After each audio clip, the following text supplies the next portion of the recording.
অসমৰ ইতিহাসত এনেকুৱা কিবা তথ্য আছে নেকি? কতোতো এনেকুৱা তথ্য নাই। কিন্তু এই কথাবিলাক আমাৰ মূৰত সোমাই দিয়া হৈছিল।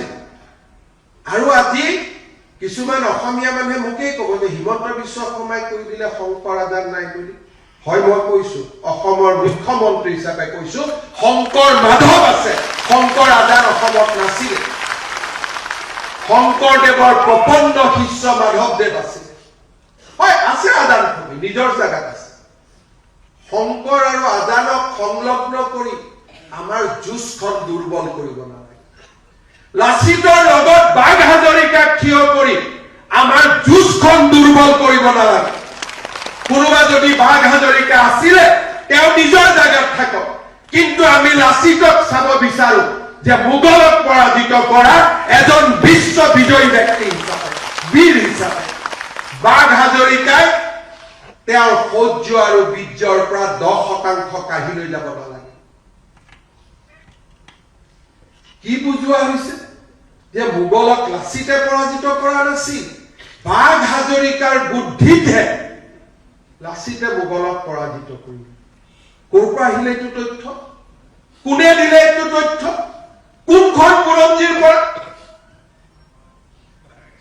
আমাৰ এনেকুৱা ধৰণে কোৱা হয় যে শংকৰ আৰু আদানে দুয়োজনে যেনে মিলি মিলি একেলগে নাৱত ধৰ্ম প্ৰচাৰ কৰি আগবাঢ়ি গৈ আছিল।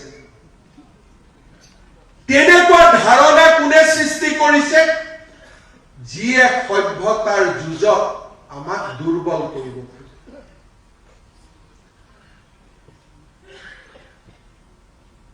মই একেলগে দুৰ্গা পূজাত যাম, বঙালী মানুহজনো একেলগে দুৰ্গা পূজাত যাব। দুৰ্গা গোসানীক আমি দুয়োজনে একেলগে সেৱা কৰিম, কিন্তু আমি দুইজন শত্ৰু। আৰু বাংলাদেশৰ পৰা অহা সকল হল আমাৰ বন্ধু। এই থিয়ৰিটো কেনেকুৱা? আমি একেলগে কম গুৰু ব্ৰহ্মা গুৰু বিষ্ণু, আমি একেলগে সৰস্বতী মাক পূজা কৰিম, আমি একেলগে দুৰ্গা পূজাত পূজা কৰিম, সৃষ্টি সৃষ্টি বিনাশনী গুণাশ্ৰয়ী গুণাময়ী আমি একেলগে কম।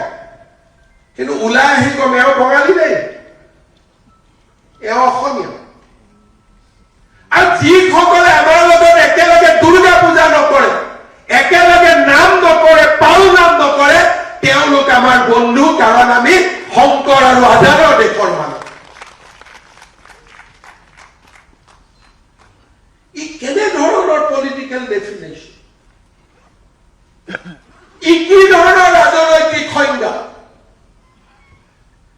জাতিটোক ভিতৰৰ পৰা দুৰ্বল কৰা, সভ্যতাৰ যুঁজত আমাক ভিতৰৰ পৰা দুৰ্বল কৰা, এয়া ষড়যন্ত্ৰৰ বাহিৰে আমি একো নহয়।